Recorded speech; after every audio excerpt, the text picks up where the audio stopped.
Bonjour mesdames et messieurs et bienvenue dans ce flash d'information.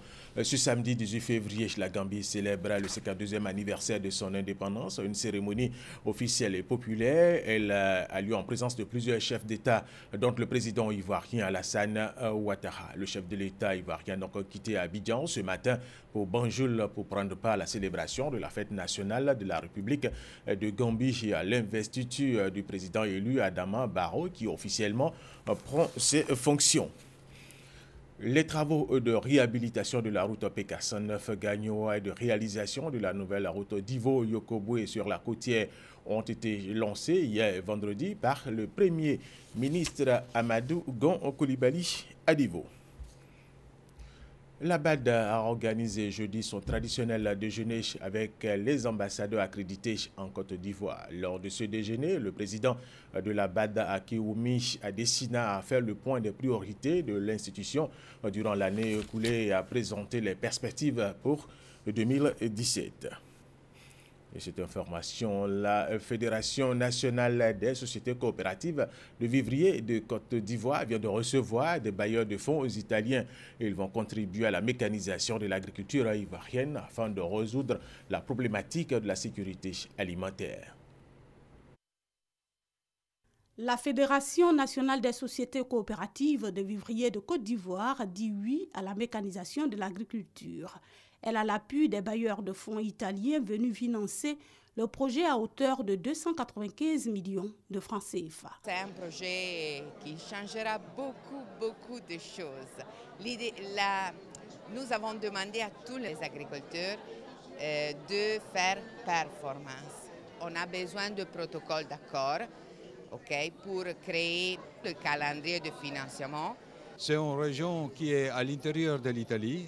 C'est une région qui est très connue pour le secteur de l'agronomie. Nous avons passé des transformations pendant le temps. Nous avons porté cette expérience. La mécanisation de l'agriculture ivoirienne devient ainsi une réalité et la problématique de la sécurité alimentaire en passe d'être résolue. Je pense que c'est le couronnement de tout ce que j'ai fait avec les femmes de Côte d'Ivoire dans le secteur vivrier.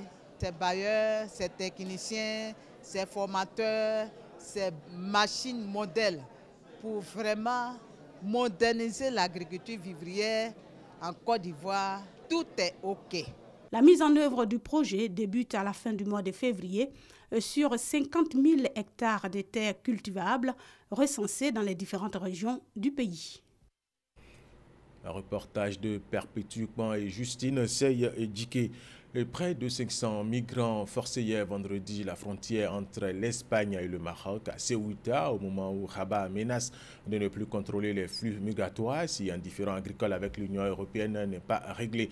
La préfecture de Ceuta a comptabilisé 498 migrants ayant réussi à forcer la haute barrière qui entoure cette enclave espagnole. Les Libyens ont célébré hier vendredi le 6e anniversaire du début de leur révolution qui a renversé le régime de Mohamed Kadhafi en 2011 dans un climat d'incertitude en raison d'une profonde crise politique et une insécurité persistante. À Tripoli, ils étaient des milliers à brandir le drapeau national pour exprimer leur joie. Et nous allons terminer avec cette information. La police malaisienne a annoncé ce samedi l'arrestation d'un Nord-Coréen dans le cadre de l'enquête sur le meurtre du demi-frère du dirigeant nord-coréen Kim Jong-un, assassiné lundi dans des circonstances mystérieuses. L'homme a été arrêté hier vendredi soir et était en possession de documents fournis aux travailleurs étrangers qui ont permis de l'identifier. Et c'est la fin de ce flash d'information. Merci de l'avoir suivi. Je vous retrouve tout à l'heure à 13h.